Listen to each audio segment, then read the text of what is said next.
Assalamualaikum warahmatullahi wabarakatuh. Terima kasih Bu Endah.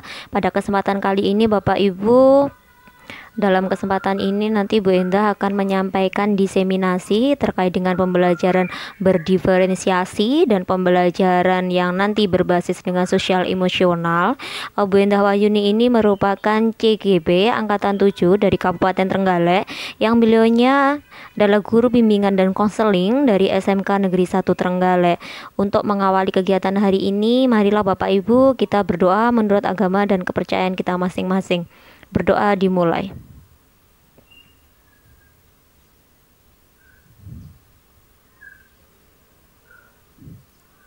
Berdoa selesai. Untuk yang selanjutnya nanti adalah awalnya adalah pembukaan menyanyikan lagu Indonesia Raya, kemudian nanti adalah penyampaian dari Bu Endah terkait tentang diseminasi pembelajaran berdiferensiasi dan pembelajaran berbasis sosial emosional yang tentunya diharapkan dapat dimanfaatkan oleh Bapak Ibu semuanya yang berada di sini. Diskusi bareng, jadi di sini bukan berarti yang duduk di depan ataupun saya di sini itu sudah paham semuanya tentang KSE. Jadi nanti kita sharing bareng bagaimana cara menerapkan KSE di lingkungan SMK, karena memang anak-anak SMK itu sangat unik sekali tuh Bapak Ibu. Tidak seperti yang dibayangkan dulu ketika SMA anaknya seperti ini, ketika di SMK ternyata memang sangat luar biasa. Untuk kegiatan yang pertama dimohon dengan hormat untuk Bapak Ibu silakan berdiri dan menyanyikan lagu Indonesia Raya.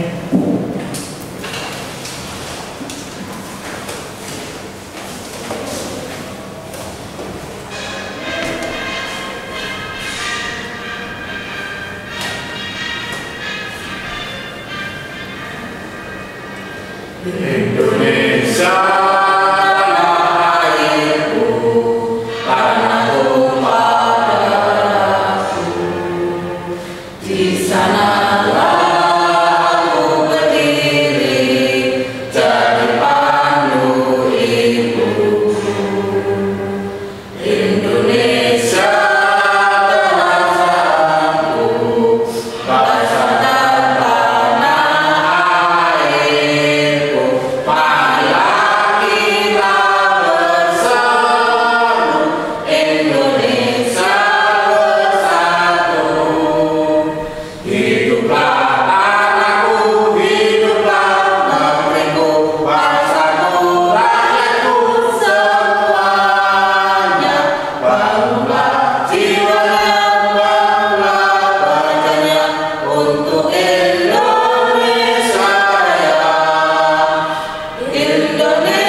Untuk yang selanjutnya adalah kegiatan diseminasi yang akan disampaikan oleh Bu Endah. Di situ nanti kaitannya dengan materi kompetensi sosial emosional, tapi sebelum itu nanti akan dipaparkan juga yaitu materi diferensiasi. Monggo untuk Pak dan kami persilakan.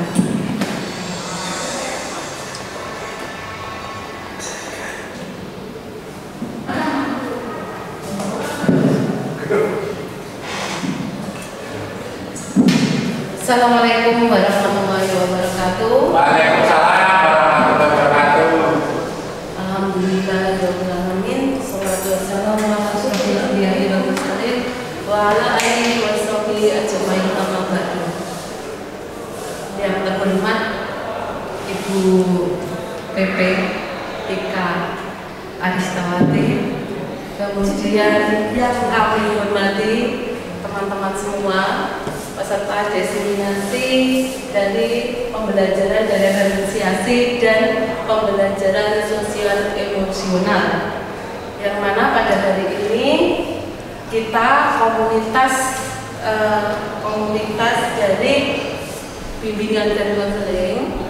Hari ini khusus saya undang untuk mengikuti diseminasi pembelajaran berdiferensiasi dan pembelajaran sosial dan emosional. Pertama-tama terima kasih ya Bapak Ibu sudah hadir di sini. Semoga apa yang kita bahas, kita diskusikan hari ini bermanfaat untuk praktisi kita, khususnya untuk pelajaran BK bimbingan konseling, supaya kita dalam memberikan layanan kepada siswa-siswa kita menjadi lebih baik. Ngaten nggih Bapak Ibu. Baiklah Bapak Ibu, pada kesempatan hari ini di sini saya nanti sistemnya atau saya di sini memimpin diskusi gitu ya. Jadi bukannya saya itu lebih pandai tentang materi di sini, jadi nanti kita berdiskusi, sharing ya, sharing bareng seperti itu. Kita lanjutkan mulai materi yang pertama gitu Bapak Ibu, yaitu tentang pembelajaran berdiferensiasi. Nah, pembelajaran berdiferensiasi, Bapak Ibu sudah pernah dengar atau belum? Belum ya? Belum pernah dengar. Oke. Kalau kira-kira berdiferensiasi itu apa? Berbeda. Jadi kalau pembelajaran yang berbeda. Baik. Setelah ini ada sebuah ilustrasi. Tolong Bapak Ibu baca. Monggo dibaca dulu. Ibu rencana.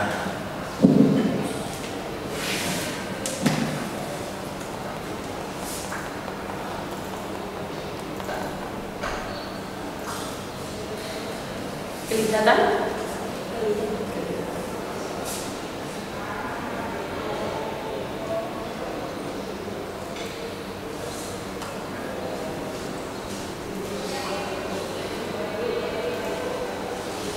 Sudah? Ampun ya? Nah, baik Bapak Ibu sudah membaca sebuah ilustrasi ini. Sekarang pertanyaannya adalah, berdasarkan ilustrasi kelas tersebut, jawablah pertanyaan-pertanyaan berikut ini. Ya. Jadi satu, menurut Anda, apakah strategi yang dilakukan oleh Ibu Renjana tepat? Jika iya, mengapa? Jika tidak, mengapa? Boleh dijawab dengan singkat. Yang kedua, apakah ada alternatif lain yang dapat dilakukan oleh Ibu Renjana? Yang ketiga, jika Anda adalah Ibu Renjana, apakah yang akan Anda lakukan? Jelaskan mengapa Anda melakukan hal tersebut. Oke? Monggo.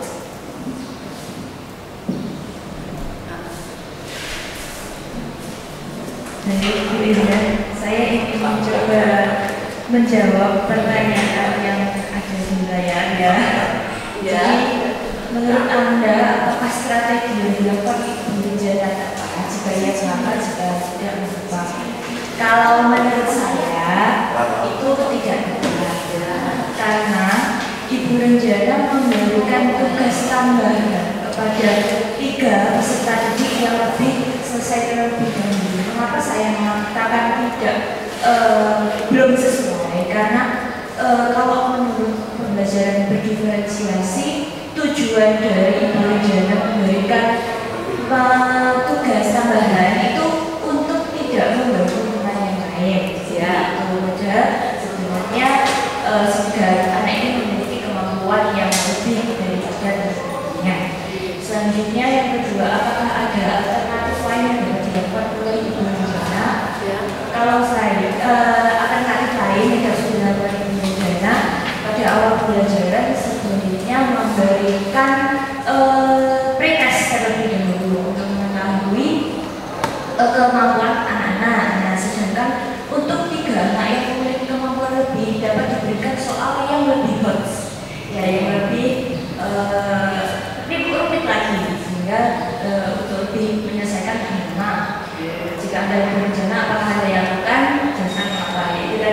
saya memberikan tes.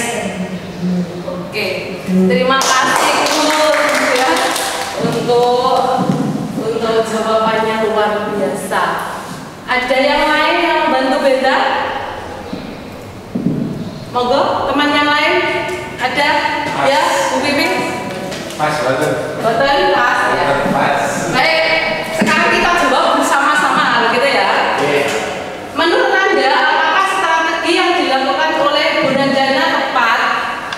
Menurutnya bagaimana? Masih bingung ya kelihatannya ya. Nah, jadi kalau menurut saya juga betul apa yang dikatakan oleh Bu Melvi, bahwa ketika Bunda Jana memberikan seperti tadi ya, ketika anak sudah selesai terus dikasih lagi itu kurang tepat. Karena apa? Takutnya malah membebani anak seperti itu. Kemudian apa alternatif lain? Alternatif lain bisa diberikan kegiatan yang mana anak tersebut bisa dengan itu tadi bertes, diberi tugas yang lebih berat, bisa.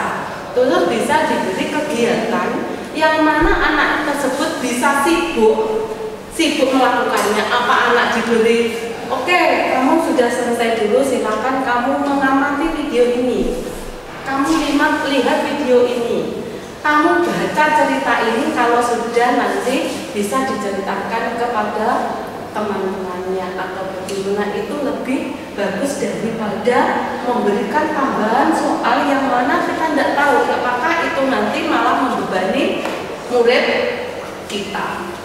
Oke? Sampai di sini kira-kira sudah punya gambaran Bapak Ibu? Sudah ya, bahwa ternyata apa yang dilakukan Bu Jana itu kurang tepat karena malah membebani anak. Lanjut. Pembelajaran berdiferensiasi adalah serangkaian keputusan masuk akal. Jadi kegiatan dalam pembelajaran itu masuk akal, bisa kita nalar. Tidak kok anak yang pintar dikai soal sing unggul, tidak seperti itu. Dan anak yang katakanlah kurang ya dikasih soal yang ringan, itu juga tidak tepat seperti itu. Jadi serangkaian yang masuk akal yang sesuai dengan tujuan pembelajaran yang akan kita lakukan. Kemudian yang dibuat oleh guru berorientasi kepada kebutuhan murid. Nah, di sini kita sebagai guru BK sudah seringkali mempraktekkan ketika kita membuat sebuah program atau memberikan layanan kepada anak, kita sudah melakukan studi kebutuhan. Ya, ternyata kita sebagai guru BK sudah sering, sebenarnya secara sadar atau tidak sadar, kita sudah melakukan pembelajaran berdiferensiasi. Ya, tetapi kadang kita nggak tahu kalau apa yang kita lakukan itu ternyata pembelajaran berdiferensiasi. Lanjut.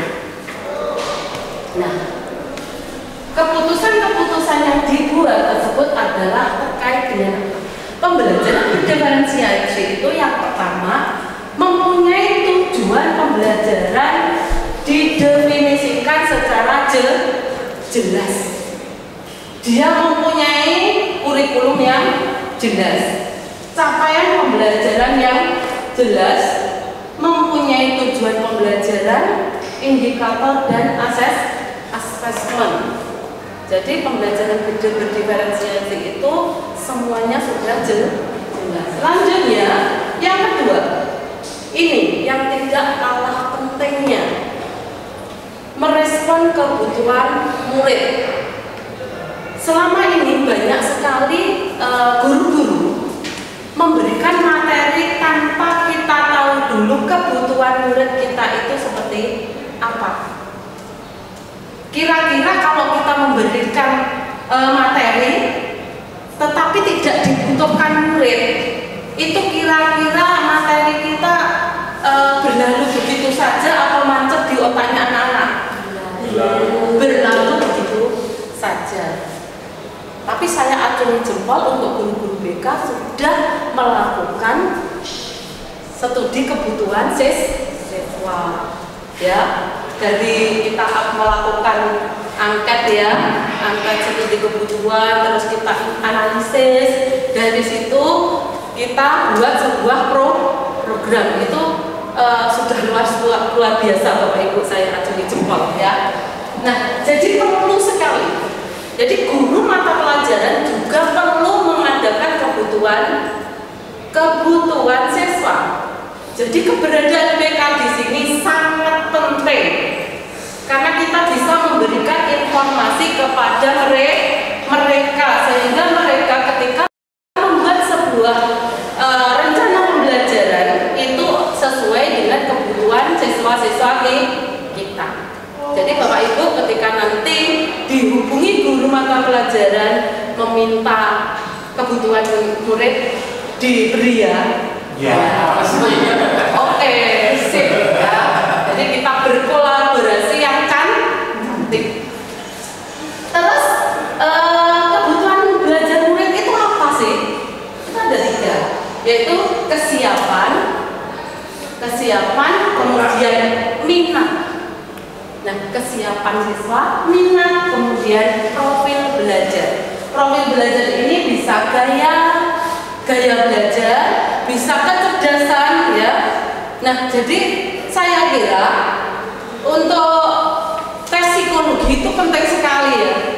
Penting sekali diberikan di awal anak sebelum masuk kelas 10. Karena itu nanti bisa untuk mengetahui, oh murid kita itu yang punya kecerdasan. Enggak apa-apa Pak Ari, enggak apa-apa kelas 12 juga enggak apa-apa, tapi mungkin lebih baik kelas 1 karena apa? Karena kita tahu kualitas murid-murid kita. Seperti itu ya, kecerdasannya bagaimana, kemudian kemampuannya itu di bidang apa, itu lebih menurut saya lebih bagus. Selanjutnya yaitu yang ketiga, membentuk lingkungan belajar yang mengundang. Yang dimaksud mengundang di sini adalah membentuk pembelajaran, situasi belajar yang aman, nyaman, ya, terkendali sehingga siswa bisa mengeksplor apa yang mereka miliki. Anak merasa aman, nyaman dan mendengar dengan baik. Kemudian yang keempat, manajemen kelas yang efektif. Bagaimana memproses pembelajaran itu secara apik seperti itu. Selanjutnya yang kelima adalah penilaian berkelanjutan. Jadi ketika seseorang memberikan pembelajaran itu harus ada penilaian. Ini tujuannya untuk mengetahui seberapa jauh pembelajaran yang kita berikan itu berhasil atau tidak. Lanjut. Nah, pelajaran berdiferensiasi ini yaitu sebagai guru kita harus memperhatikan 3 strategi, yaitu yang pertama strategi konten, yang kedua adalah strategi proses, yang ketiga adalah produk. Konten di sini yaitu pengetahuan tentang konsep. Jadi isi konsep yang kita berikan kepada siswa, materi apa yang kita berikan kepada siswa. Contohnya menyiapkan materi yang akan diajarkan dalam berbagai format, bisa buku poster, bisa video, ya, bisa ini lewat audio, lewat PPT seperti itu. Selanjutnya proses. Jadi kegiatan yang memungkinkan murid berlatih memahami sebuah materi atau sebuah konten dengan membedakan proses yang harus dijalani oleh murid. biasanya kita kan langkah-langkah sintak seperti itu. Itu adalah proses. Bagaimana kita anak belajar dalam kelompok, terus berdiskusi kelompok, itu adalah proses. Bagaimana sebuah proses dari pembelajaran. Selanjutnya yang ketiga, yaitu produk. Produk ini adalah, jadi ketika kita memberikan materi, anak memahami sebuah materi dan bentuk dari pemahamannya itu di sebagai produk atau hasil belajar. Kalau berdiferensiasi itu bagaimana? Jadi anak diberikan kebebasan untuk menyampaikan hasil belajar yang mereka dapatkan itu dengan berbagai bentuk. Bisa sebuah poster, bisa sebuah narasi dan dikirim di apakah kompasiana.com atau bagaimana, kemudian bisa di status ya, bisa berupa literasi, bisa berupa video pendek. Yang saat ini terkenal itu ini ya, video di TikTok itu. Tapi ternyata memang bagus ya, memang bagus memberikan sebuah pemahaman itu lewat seperti itu. Banyak yang melihat. Siapa tahu apa yang kita berikan itu nanti memberi ilmu kepada orang lain tanpa kita sadari, dan itu bisa membawa kita ke surga. Kita kan tidak tahu seperti itu. Ya Bapak Ibu, semangat ya. Semangat. Ini kayaknya kok diam aja ini. Gimana ini? Ngantuk. Apa kita nyanyi dulu? Ya. Nyanyi apa? Ya. Apa kita nyanyi seperti anak TK? BPA sekali nututi sabun wangi. Kira-kira ada yang belum bisa apa enggak ini? Sudah bisa semua? Belum? Yuk kita nyanyi bersama-sama sama bertepuk-tepuk ya. Siap apa enggak? Ya, yuk 1, 2, 3. BPA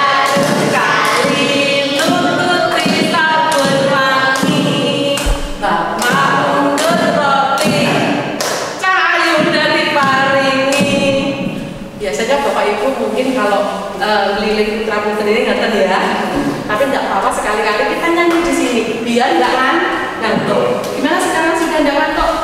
Itu apa? Nggak ngantuk? Kalau gini aja sekarang biar nggak ngantuk lagi, kita senang dulu.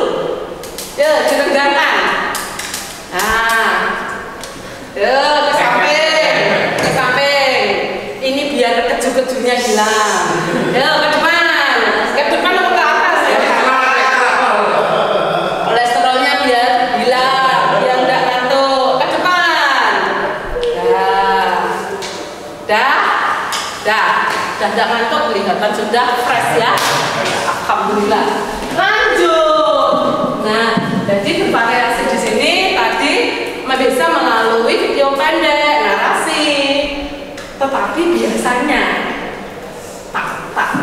tak kasih tahu ya, setelah saya terapkan, ketika anak disuruh milih sebuah produk antara narasi, kemudian apa itu PowerPoint, PPT, video atau apa, anak-anak milih yang narasi, yang mudah. Itu bagaimana caranya? Coba ada yang bisa bantu saya. Caranya piye? Ternyata ketika kita pilih seperti itu, anak-anak milih yang paling enak. Bagaimana? Bu Nurul monggo. Nah itu tugasnya. Bagaimana cara kita ketika anak disuruh milih, mesti milih yang paling enak. Terus gimana biar anak itu maksudnya tidak hanya memilih narasi saja. Iya. Sementara kita kan nggak boleh memaksa ya. Iya. Guru mungkin bisa langsung, sebenarnya kalau dipaksa atau tidak itu kan tergantung konteksnya ya Bu. Kalau dipaksa untuk diberikan kan tidak apa-apa. Jadi kalau menurut saya guru bisa memaksa dalam tanda kutip menentukan kamu bentuk produknya ini. Terus siswa yang lain mungkin bentuknya seperti ini. Jadi lebih bervariasi. Ketika mereka tidak dipaksa dalam tanda kutip untuk membuat sesuatu yang lain, mereka akan di dalam zona nyaman terus. Gitu ya. Mereka tidak mencoba hal yang baru. Oke. Ya. Jadi berarti kita tentukan berdasarkan kebutuhan tadi, terus tetapi ada pendampingan ya. Jadi seperti itu ya Bapak Ibu ya. Jadi kita dampingi mereka seperti itu biar bervariasi dan anak bisa mengeksplor ya. Tapi mendampingi ini jangan terlalu berat ya. Apalagi nanti Pak Ari mendampingi anak pertanian yang cewek-cewek, nanti dirangkul, bahaya itu ya. Jadi di sini dalam pendampingan tentunya kita harus profesional sebagai guru dan sebagai bagaimana menempatkan sebagai guru. Ya. Selanjutnya, ya, pembelajaran berdiferensiasi memenuhi kebutuhan belajar murid dengan cara berikut ini.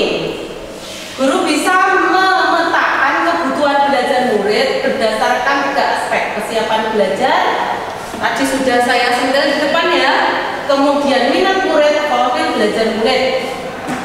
Kesiapan belajar murid itu bisa kita dengan memberikan tadi pretest dengan kalimat pemantik. Itu untuk kita tahu bagaimana kesiapan belajar murid. Atau malam sebelum kita memberikan pembelajaran, kita beri pertanyaan pemantik dulu.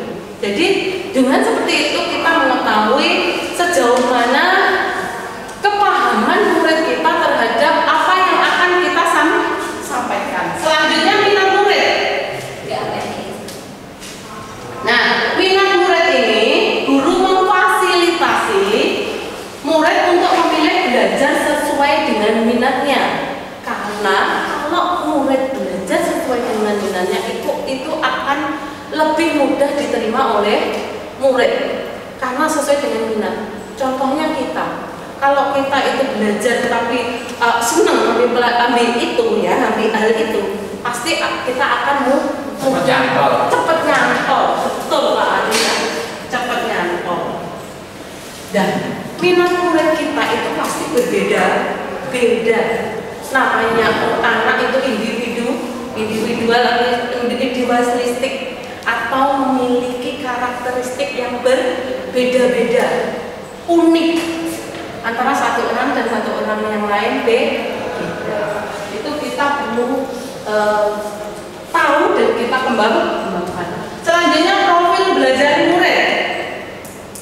Kita memberikan kesempatan kepada murid untuk belajar secara alami dan efisien tergantung dari lingkungan budaya. Nah, gaya belajar dan multiple intelligence. Jadi ternyata gaya belajar itu penting Bapak Ibu. Ya, gaya belajar. Oke. Jadi di sini Bapak Ibu contoh-contoh bagaimana mendefinisikan kebutuhan belajar siswa. Nanti saya print ya, saya kasih. Selanjutnya penilaian. Nanti sudah ya bahwa pembelajaran perlu ada penilaian untuk mengetahui keberhasilan apa yang kita berikan. Nah, macam penilaian itu ada 3. Assessment for learning, assessment of learning, dan assessment as learning. Assessment for learning itu assessment yang kita berikan ketika pembelajaran berlangsung. Kemudian assessment of learning adalah ketika pembelajaran berakhir. Itu atau penilaian sumatif. Kemudian assessment as learning itu adalah bagaimana siswa kita memberikan penilaian. Ya, ketika diskusi kelompok itu bisa menggunakan as learning. Di sini yang paling semuanya penting ya, tetapi yang paling penting adalah formatif. Jadi kita itu perlu memikirkan penilaian formatif, bagaimana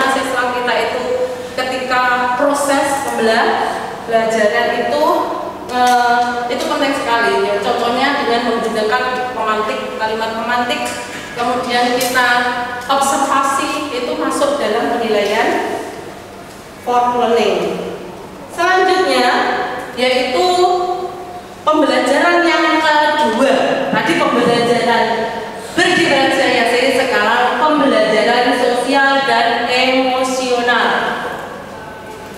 Pembelajaran sosial dan emosional itu lekat sekali dengan BK. Lanjut. Definisi pembelajaran sosial dan emosional dikenal dengan PSE. Nanti mungkin saya sering menggunakan PSE gitu ya. PSE adalah pembelajaran yang dilakukan secara kolaboratif oleh seluruh komunitas sekolah. Proses kolaboratif ini memungkinkan anak atau orang dua bahasa di sekolah memperoleh dan menerapkan pengetahuan, keterampilan, kemudian sikap mengenai sosial dan emosional. Kemudian apa? Yang pertama adalah memahami, menghayati, mengelola emosi, yaitu kesadaran diri. Yang kedua, menetapkan dan mencapai tujuan positif, itu pengelolaan diri atau manajemen diri. Selanjutnya, merasakan dan menunjukkan empati kepada orang lain. Itu adalah kemampuan kesadaran berelasi, membuat keputusan yang bertanggung jawab. Nah, ini keputusan yang bertanggung jawab itu pengambilan dalam keputusan yang bertanggung jawab. Lanjut, manfaat penerapan PSE, pembelajaran sosial emosional, yaitu yang pertama adalah peningkatan 5 kompetensi sosial dan emosional. Kemudian lingkungan belajar yang sportif, yang baik. Kemudian peningkatan sikap diri sendiri, respek dan toleran terhadap orang lain dan lingkungan sekolah. Kemudian yang mana hal ini bisa meningkatkan perilaku positif, pengurangan perilaku yang negatif, pengurangan tingkat stres. Selanjutnya, peningkatan performa akademik. Ya, jadi semuanya. Nah, kompetensi sosial emosional ini diharapkan bisa mencapai well-being. Dan well-being dengan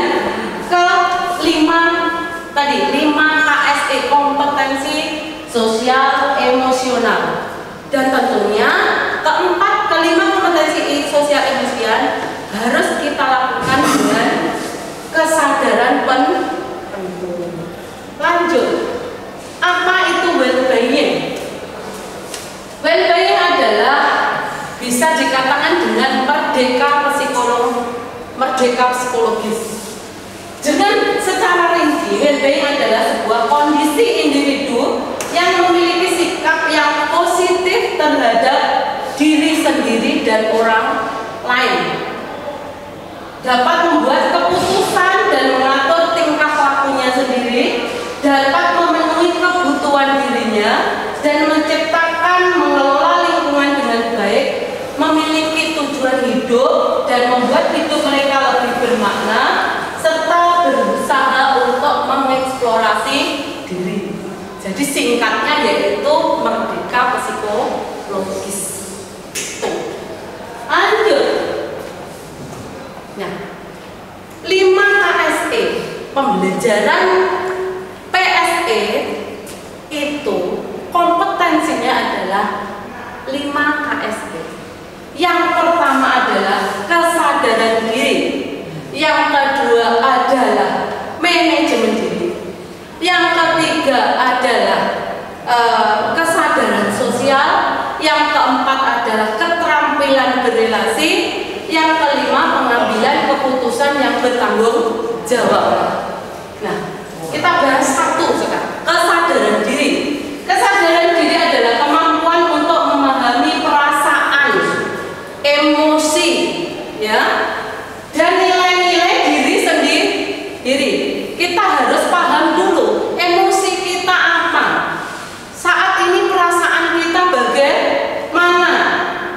Kemudian nilai-nilai yang kita yakini itu bagaimana? Dulu kita sudah pernah membahas tentang nilai-nilai keyakinan seperti itu. Contohnya apa? Mengidentifikasi emosi-emosi dalam diri. Nah, perlu ketika mulai pembelajaran kita tidak apa-apa. Bapak Ibu kan tahu emoji. Nah, itu kita siapkan di depan. Ketika anak-anak belum pembelajaran, silakan anak-anak pilih emoji yang menerangkan suasana hati kalian saat ini. Itu tidak apa-apa. Ya, mungkin ada yang menempelkan emoji gembira, ada yang menempel emosi yang sedih, menangis, seperti itu ya. Jadi emosi itu tidak hanya marah. Kadang kita itu memaknai emosi itu marah ya. Bukan, emosi itu adalah ya bisa sedih, bisa gembira, menangis, marah. Itu adalah emosi. Selanjutnya, manajemen diri. Kemampuan untuk mengelola emosi. Ini sudah kita sering sekali kita lakukan sebagai guru BK. Bagaimana cara mengelola emosi. Siswa kita berikan sebuah permasalahan, anak disuruh menganalisis ya. Itu adalah salah satu bagaimana cara kita mengelola sebuah emosi. Selanjutnya yaitu kesadaran sosial. Kemampuan untuk memahami sudut pandang orang lain.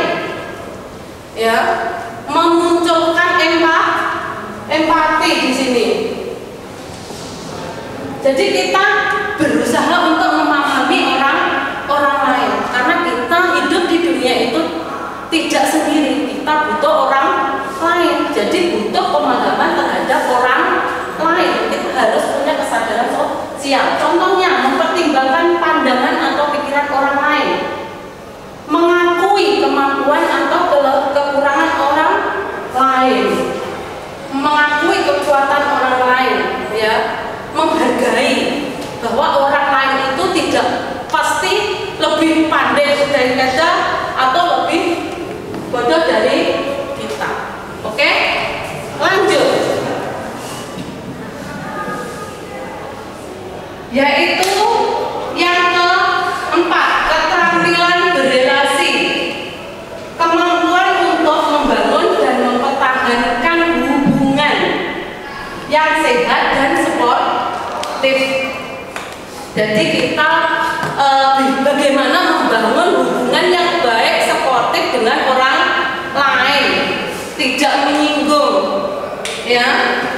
Akhirnya malah pecah, malah permusuhan. Jadi bagaimana kita membuat diri kita itu baik, bersosialisasi.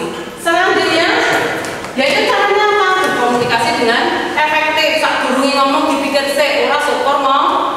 Oh iya, aku ngomong ngene iki kok kancaku tersinggung atau tidak. Itu kita harus punya keterampilan di situ. Selanjutnya yaitu yang kelima, pengambilan keputusan yang bertanggung jawab. Tentunya kita hidup pasti pernah ya, pasti bukan pernah, kita sering dihadapkan pada pengambilan keputusan yang bertanggung jawab. Caranya ketika kita memutuskan itu harus tahu kelebihan dan kelemahannya. Assalamualaikum. Kalau masuk dulu, pakai baju.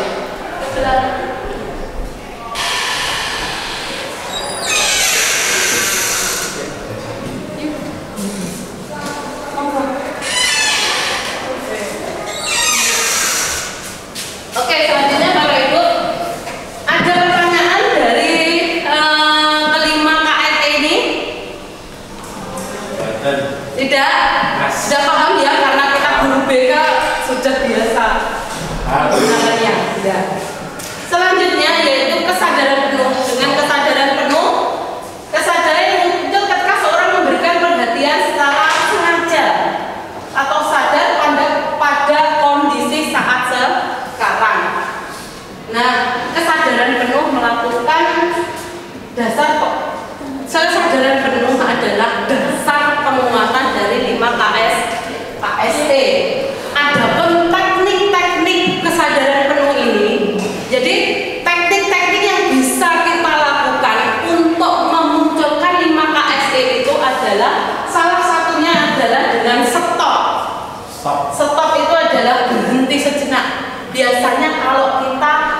BK itu biasanya kita buat relaksasi itu. Jadi monggo Bapak Ibu kita berhenti dulu, relax, kita diam dulu, ya. Terus kita pejamkan, kita bayangkan yang positif-positif. Itu contohnya seperti itu. Ya, itu adalah salah satu tekniknya. Kemudian yang kedua, ini seperti orang yoga ya.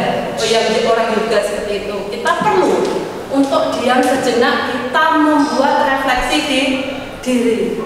Apa yang kita inginkan selama ini, ayo kita introspeksi diri, apa yang pernah kita buat salah, seperti itu. Selanjutnya, ungkap rasa, ya. Ungkapkan rasa terima tentang hal yang Anda syukuri. Ya. Anak dikasih post-it, ya, post-it seperti ini. Satu-satu, anak-anak silakan tulis apa yang Anda syukuri saat ini. Itu adalah juga salah satu teknik untuk kesadaran penuh hati. Untuk kesadaran penuh hati. Selanjutnya yaitu fokus pada 3 hal. Tentunya anak ketika datang dari rumah ke sekolah itu kan melihat sebuahnya hal ya. Itu anak disuruh menulis. Silakan tulis 3 hal yang Anda anggap penting pagi ini. Itu adalah salah satu teknik. Lanjut. Nah, ini membuat jurnal. Tuliskan pikiran dan perasaan yang ada pada dirimu saat ini bagaimana. Itu adalah juga bisa teknik yang bisa digunakan. Selanjutnya main musik. Bu, keributan saya pengen karena saya suka musik Bu. Anak-anak saya suruh diam terus saya dengarkan musik. Bisa, ya. Lanjut, menggambar. Mungkin ini anak JKP nggak apa-apa ya, sekali waktu disuruh menggambar. Kamu boleh menggambar apa? Terserah. Nanti ada satu-satu anak disuruh merefleksikan. Gambaran kamu gambar mungkin apa? Ada apa? Seperti itu ya. Kadang mungkin pernah saya itu melakukan tak suruh gambar sesuai dengan perasaan saat ini. Enek omah gambari bapak nongkocot kono, gambari ibu nongkocot kono, bocahnya nang tengah. Ini kok tertarik aku. Saya tanya, tapi tanya sendiri. Saya tanya, kenapa kamu gambar ibumu nang kene, gambar bapakmu nang kene, awakmu nang tengah? Ternyata, Bu, saya itu di rumah itu bingung. Bingung kenapa? Bapak ibu saya itu mau cerai tetapi nggak cerai-cerai, setiap hari tukaran. Jadi di rumah saya itu nggak betah, Bu. Bahkan saya pernah mau bunuh diri. Karena apa? Katanya ya. Jadi bapak ibunya itu sering bertengkar hebat, berantem, opo-opo melayang. Tapi setelah itu pagi, wong loro kramas kabeh. Itu wis piye? Nanti kalau sudah bertengkar hebat, nanti berapa bulan kemudian lahirlah seorang bayi. Akhirnya nggak sido cerai. Tukarannya. Jadi berulang seperti itu. Akhirnya murid saya ini sampai dia itu mau bunuh diri. Saya itu tahu ternyata di sini sudah disilet. Sujono kok ora kebablasan lho. Kuwi nyapa? Konangan Pak Ike. Ternyata itu. Jadi dari situ kita bisa mengungkap murid kita itu sekarang dalam kondisi bagaimana. Jadi jangan kok ketika murid kita tidak konsen, murid kita rada aneh, wis disuwun itu sama. Seharusnya kita sebagai guru BK dipanggil. Amak menek opo kok? Karena kita tidak tahu kadang kala ada sebuah permasalahan yang besar. Di sini ada Bu Wiwi juga punya pengalaman yang Bu Wiwi. Ini nanti tidak tahu salah atau benar, tapi Bu Wiwi itu pernah muridnya sering datang terlambat ya Bu Wiwi. Ternyata jualan dulu ini apa gemak ya, lodo gemak di pasar subuh.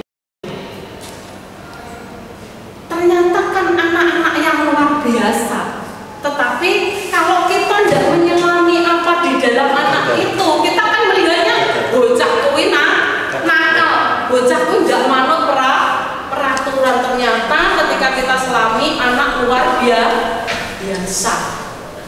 Saya melihat anak-anak seperti itu luar biasa. Dia masih walaupun dalam keterbatasannya, dia masih mau sekolah, mau semangat untuk sekolah. Lanjut teman-teman.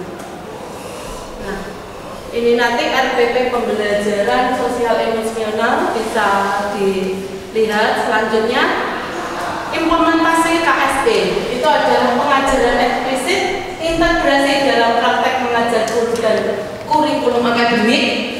Selanjutnya penciptaan iklim kelas dan budaya sekolah, penguatan KSE pendidikan dan tenaga kependidikan PTK di sekolah.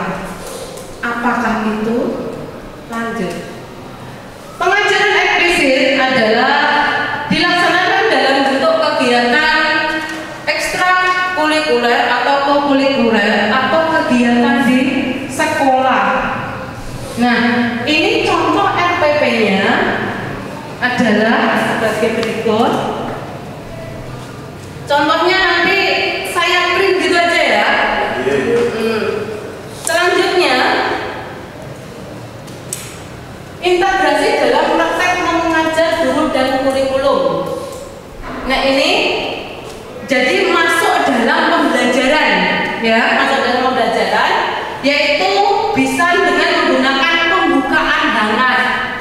Jadi sebelum pembelajaran anak disuruh emoji itu tadi, kemudian kegiatan inti, melakukan diskusi dalam kelompok itu juga melatih keterampilan berelasi, melatih keterampilan mengambil keputusan yang bertanggung jawab. Selanjutnya penutupan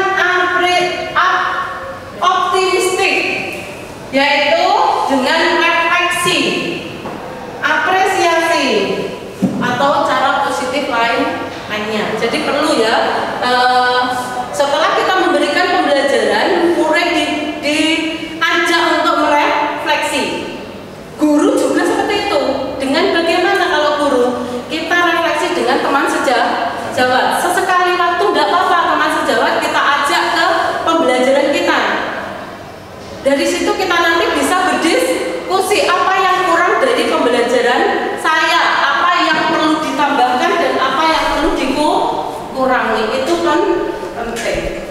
Lanjut, yaitu penerapan dalam menciptakan iklim kelas, yaitu ini interaksi antara guru dan murid sangat penting. Ya, memang fasilitas itu juga penting, tetapi yang paling utama adalah interaksi guru dan murid. Jangan sampai di situ terjadi interaksi yang menakutkan. Ya, walaupun fasilitasnya sudah bagus ya, kelasnya nyaman, ada AC-nya, kemudian ada fasilitas yang lengkap, tetapi kalau gurune medeni, bocah ya ora semangat, gurune ngertine kok bungok-bungok nyeneni.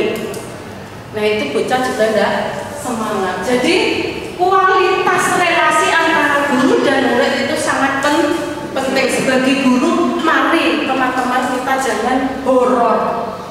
Ojo gentak-gentak ambil bocah. Kita latihan jadi orang sabar. Tapi sabar di sini kok ya bukan berarti kita encek-encek, kita diam aja ya. Jadi kita tata bahasa kita sedemikian rupa sehingga siswa itu ujung-ujungnya menumbuhkan perasaan aman, nyaman bagimu murid. Karena kalau sudah murid aman, nyaman, bocah tikonnya apa gelem, bocah konopo gelem, apa yang dia dapatkan dia juga semangat untuk mengeksplor diri. Lanjut Bapak Ibu. Nah, ini pembahasan yang terakhir. Setelah itu saya contohkan RPP-nya, kemudian nanti selesai.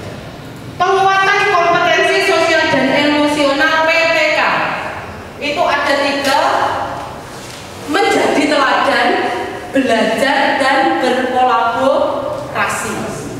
Nah, menjadi teladan, jelas ya, kita sebagai guru menjadi teladan bagi yang lain, seperti itu. Yaitu dengan apa?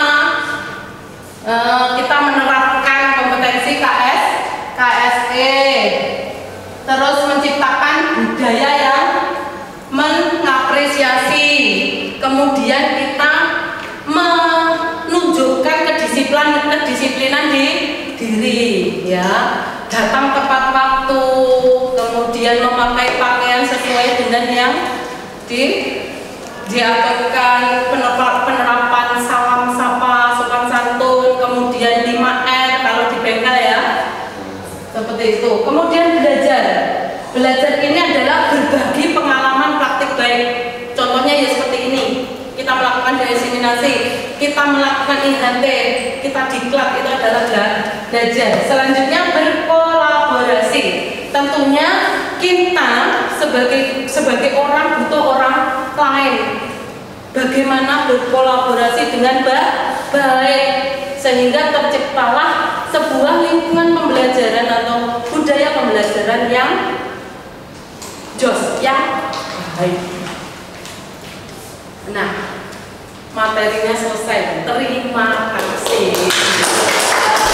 Jadi, nanti contoh-contoh RPP bisa saya share di komunitas praktisi kita. Kemudian kita lanjutkan berdiskusi di grup WA ya. Di grup seperti itu. Ya, materi kita sudah selesai. Monggo Bapak Ibu, ada yang pertama bertanya, saya beri kesempatan. Ya, Bu Vivi monggo. Aku mau tanya ulang terkait dengan mindfulness. Oke. Ya. Langsung dijawab ya, Bu pembawa acara. Ya. Mindfulness adalah kesadaran penuh. Ya. Mindfulness adalah kesadaran penuh.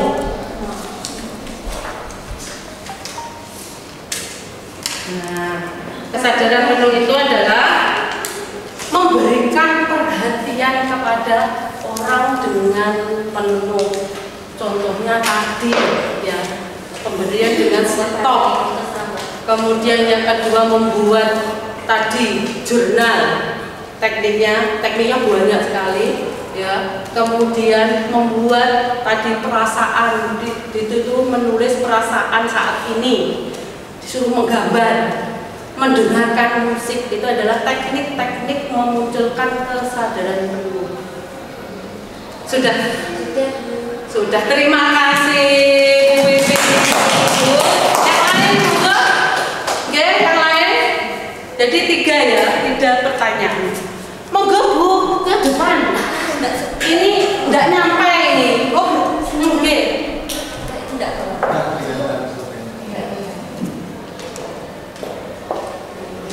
Ini ibu muda ini. Ya, terima kasih Bu Ida atas waktu dan kesempatannya. Kalau bicara mengenai empati ya Bu, semudah apa yang kita bayangkan. Kemudian kalau menurut dari Bu Ida, bagaimana kita sebagai guru menumbuhkan empati itu supaya bisa membentuk suatu kesadaran sosial. Terima kasih. Terima kasih, langsung dijawab ya. Ya. Betul teman-teman, empati itu mudah sekali kita ucapkan, tetapi berat sekali kita lakukan karena masih ada egois dalam diri kita, masih ada keakuan, ada rasa sombong. Oh, ini loh aku, ya. Jadi empati di sini, Bu Yeni, ketika kita sadar betul bahwa teman kita itu punya kelebihan, punya kekuatan yang perlu kita hormati, ya. Ketika kita sudah sadar seperti itu, empati akan muncul. Salah satunya dengan mengesampingkan ego kita. Kadang kita itu kan banyak ya, aku harus kadung kecetok omong, ogah aku maafkan. seperti itu. Ada yang orang yang oh aku ki lho bojone pejabat, aku ki lho anake pejabat, aku ki lho wong pinter diingi kumlot. Rasa-rasa itulah yang mengganggu rasa empati kita. Jadi rasa itu, rasa tinggi hati, rasa bangga berlebihan pada diri kita itu akan menghambat empati kita kepada orang lain. Tetapi ketika kita itu sudah bisa menyisihkan itu, kita menghargai teman kita bahwa teman kita itu unik. Ibaratnya pemain konconnya awake jadi goblok ya, di pasnya awake kok goblok. Tapi kita kan tidak tahu dia punya kelebihan di bidang yang apa. Mungkin pelajaran dia tidak bisa, tapi kita tidak tahu dia hubungannya dengan Allah dekat, doanya banyak. Dibandingkan dengan kita yang pintar tapi kadang lalai, halah ngono iso aku. Lah kalau sing goblok kalau ra iso akhirnya malah ndonga Gusti Allah. Ya Allah, aku ra iso, sing penting aku urip selamat. Kita kan tidak tahu. Ya nah, jadi sebenarnya semua orang itu punya kelebihan. Cuma kita itu bisa lihat atau tidak. Itulah hilangkan rasa egois, hilangkan rasa aku, kesombongan di diri. Insya Allah empati akan terbentuk dengan indahnya. Ngaten Bu Yanis? Ya, terima kasih banyak. Ya. Ada yang ditanyakan lagi satu lagi. Ya, ya. Ini kok sayap sini semua ya? Ini sayap sini. Ya, enggak apa-apa. Terima kasih banyak kesempatan yang diberikan. Saya ingin menanyakan terkait ketika kita memberikan pembelajaran di kelas, itu kan tadi salah satu poin yang saya tangkap harus menyesuaikan dengan misalnya gaya belajar siswa agar materinya itu bisa lebih diterima, gitu ya. Nah, di dalam kelas itu kan biasanya banyak sekali gaya belajar gitu. Maksudnya tidak mungkin dalam satu kelas itu kinestetik semua atau auditori semua. Nah, itu bagaimana cara kita menyesuaikan dengan materi kita agar ketiga gaya belajar itu bisa bisa dapat semua dan tidak bosan. Misalnya kalau anak banyak gerak ketika ceramah juga tertarik, anak auditori ketika harus praktek juga bisa seperti itu. Oke, ya. Terima kasih Bu Nurul sudah bertanya ya. Jadi bagaimana pengimplementasian di pembelajaran ketiga gaya belajar yaitu auditorial, visual, dan kinestetik. Sementara kita kan materi kita sama satu ya. Nah, jadi seperti ini Bu Nurul. Untuk gaya belajar visual itu kan melihat. Jadi bagaimana tampilan materi kita itu menarik bagi dia secara pandangan dengan banyak menggunakan gambar, dengan banyak menggunakan warna. PPT kita bervariasi ya. Contohnya seperti ini tadi ya. PPT saya kan ada warna biru, ada warna merah, ada warna hijau, ada gambar bunder-bunder, lonjong, kotak. Itu adalah untuk memberikan bagi murid yang punya kebutuhan visual. Yang auditorial yaitu pendengaran. Diharapkan ketika guru menerangkan atau melihat, jadi visual itu bisa video ya, bentuk video itu tadi. Nah, apa yang diucapkan, apa yang dijelaskan itu harus didengarkan dengan baik oleh yang auditorial. Kemudian yang kinestetik bagaimana? Kinestetik itu kita berikan mereka untuk berjalan, untuk bergerak. Biasanya kalau anak kinestetik diulangi biasanya kan ini retak salah. Itu udah apa? Biarkan. Kadang guru ada yang merasa terganggu. Oh ini ngaku nerane, kan ada kekotein. Ada tuh guru seperti itu, katanya menyepelekan. Enggak. Jadi kemungkinan dia punya pembelajaran yang kinestetik. Jadi bergerak. Terus sebagai guru kita bagaimana? Ya, kayak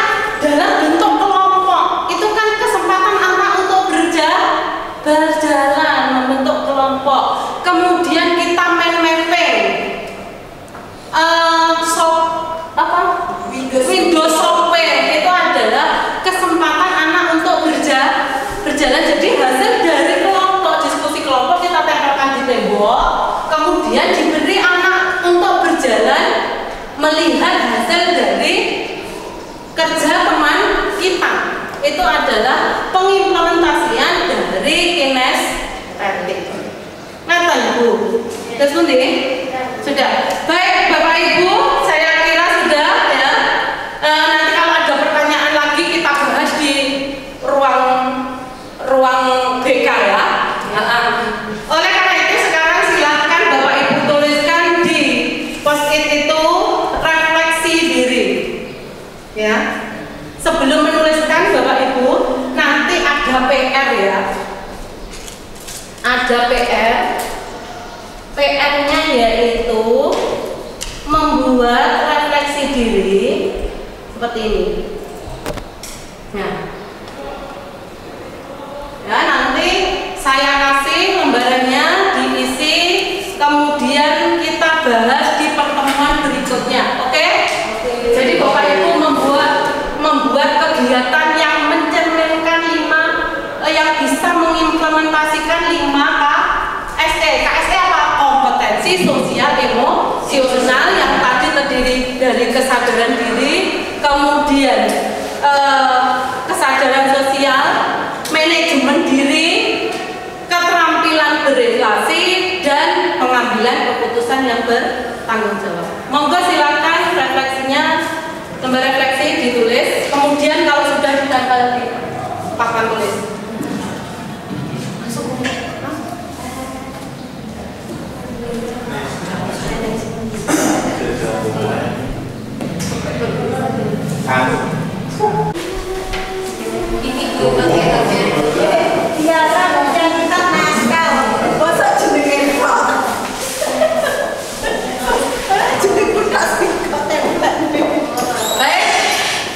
Alhamdulillah Bapak Ibu sudah menuliskan di sini. Banyak ya yang menuliskan bahwa pembelajaran kita sangat berguna. Sangat penting bagi Bapak Ibu. Semoga apa yang saya sampaikan dan kita diskusikan hari ini bisa memperbaiki kinerja layanan kita.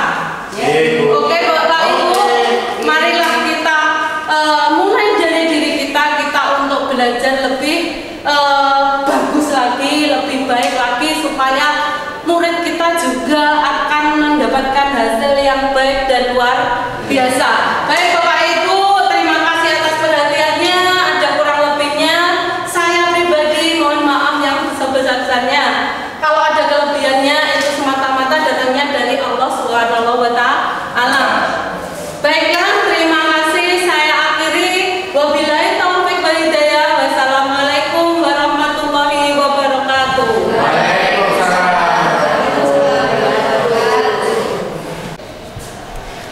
Oke, terima kasih. Demikian Bapak Ibu kegiatan diseminasi yang dilakukan oleh Bu Enda sangat luar biasa. Beri aplaus sekali lagi. Biar tambah semangat agar kegiatan diseminasi ini ada manfaatnya bagi panjenengan, dan semoga nanti setelah dari sini tidak hanya tutup pintu lalu ketika di luar pintu sudah lupa semuanya, maka tak lupa kita juga patut bersyukur kemudian untuk mengakhiri kegiatan hari ini. Monggo kita ucapkan hamdalah bersama-sama.